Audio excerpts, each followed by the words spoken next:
Copa do Mundo parece ter um talento especial para atrair histórias completamente malucas. Não necessariamente dentro de campo, mas ao redor dele. E quando eu digo maluca, eu quero dizer troféu roubado, um cachorro resolvendo um caso que a polícia não conseguiu, um povo que aparentemente sabia prever o futuro, jogos que até hoje fazem as pessoas discutirem, ditadores que descobriram que ganhar uma Copa era uma excelente estratégia de marketing, e até uma guerra que por algum motivo ficou conhecida como Guerra do Futebol.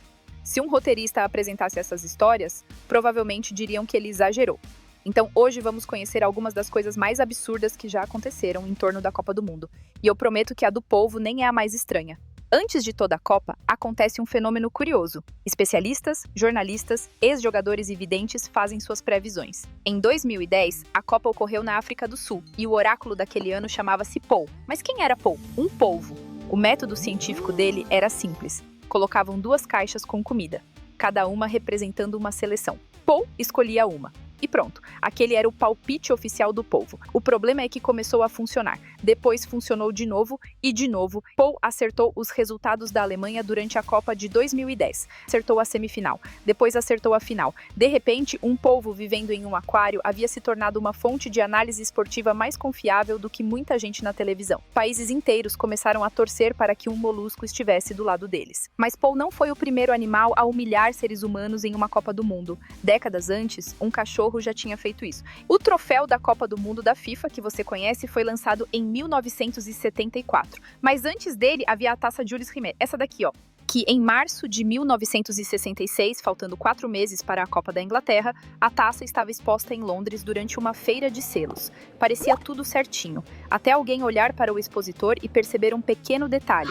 a taça tinha sumido. A Scotland Yard entrou em ação, mais de 100 investigadores, a Inglaterra inteira procurando uma taça. Nenhum bilhete, nenhuma pista. Foi aí que entrou em cena o maior detetive daquela história, um cachorro. Uma semana após o roubo, Pickles passeava com seu dono quando encontrou um pacote abandonado perto de uma árvore. Debaixo de jornais velhos, estava a taça Jules Rimet. Adivinha quem ganhou ração grátis por 1 ano e virou capa de revista e até fez filme?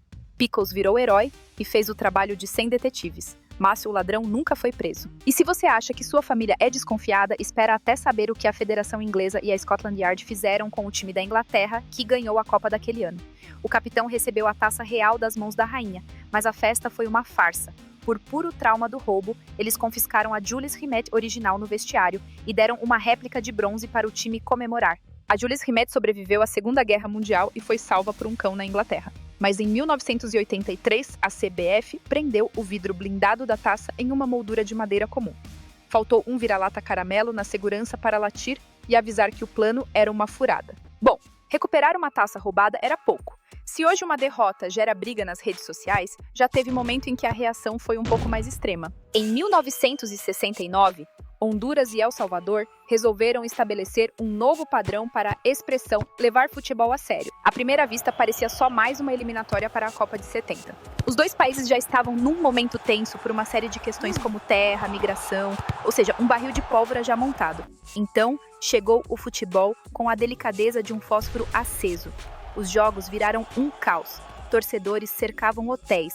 Jogadores eram hostilizados. A partida final entrou na prorrogação e El Salvador marca 3-2. Fim de jogo, todo mundo voltou para casa, refletiu sobre suas emoções e resolveram agir como adultos responsáveis. Brincadeira, te peguei! Poucas semanas depois, a guerra, abre aspas, do futebol começou e acabou 100 horas depois, levando o cartão vermelho da história. O futebol acabou sendo utilizado como uma ferramenta para alimentar o nacionalismo e inflamar ainda mais os ânimos da população. Em um mundo normal, a seleção derrotada demite o técnico, chora no vestiário e segue a vida. Mas a forma mais moderna e civilizada de demonstrar apoio sem precisar mobilizar tropas é se inscrever no canal e deixar seu like e comentar. Na Copa de 1994 nos Estados Unidos, o colombiano Andrés Escobar marcou um gol contra na derrota da Colômbia para os States, contribuindo para a eliminação da seleção. Até aí parecia apenas mais um erro de futebol. Mas dias depois ele foi morto em Medellín após uma discussão em que o lance foi lembrado. O autor dos disparos era motorista de homens ligados ao narcotráfico. Durante anos, muita gente acreditou que o crime foi uma punição pelo gol contra, mas investigadores e documentários apontam que o caso pode ter sido ainda mais complexo, envolvendo muito dinheiro perdido em apostas feitas por grupos ligados ao narcotráfico após a eliminação da Colômbia. Voltemos agora para a Copa de 1934, que ocorreu na Itália e que era governada pelo Mussolini. Era um ditador escassamente abastecido de virtudes. Em compensação, o setor de segundas intenções operava em capacidade máxima.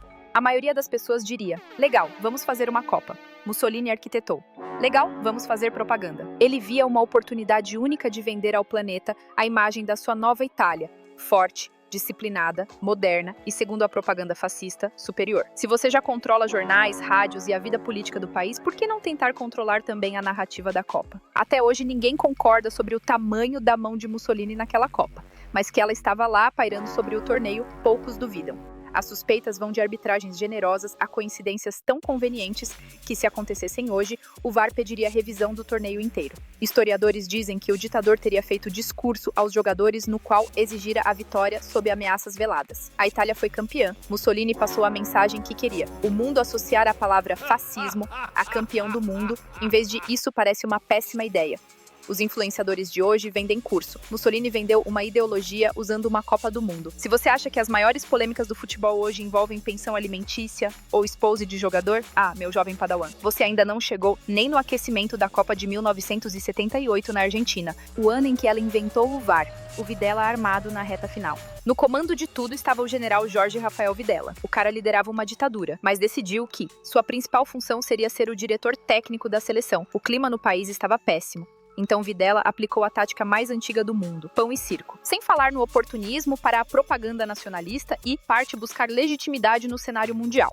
Bem, mas nada distrai mais uma população do que 90 minutos de futebol, principalmente quando o seu país está ganhando. E é aí que começam as coincidências. Argentina e Brasil travaram uma disputa no mínimo questionável na segunda fase de grupos para definir quem iria à grande final. Os brasileiros jogaram primeiro, coincidentemente venceram a Polônia por 3-1. Coincidentemente, isso permitiu que os argentinos entrassem em campo sabendo exatamente quantos gols precisavam fazer contra o Peru, e coincidentemente, o jogo terminou 6-0. Diz a lenda que o generoso ditador Videla invadiu o vestiário peruano apenas para dar um caloroso abraço de solidariedade latina nos adversários. Curiosamente, o carinho foi tão intimidador que os peruanos decidiram retribuir a gentileza, abrindo a defesa e levando uma goleada histórica. Fofo, né?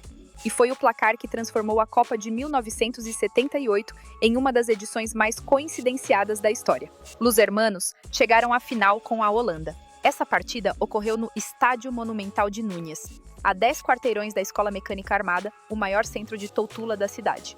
Ainda falando da Argentina, em 1982 ela levou uma surra militar do Reino Unido na Guerra das Malvinas. Muitos soldados mortos e um orgulho nacional totalmente destruído. O clima no país era de puro trauma. 4 anos depois, o destino colocou Argentina e Inglaterra frente a frente na Copa de 86, no México. Para o mundo era futebol, para os argentinos era a Terceira Guerra Mundial de shortinho curto. Foi aí que Maradona decidiu vingar fazendo justiça com as próprias mãos.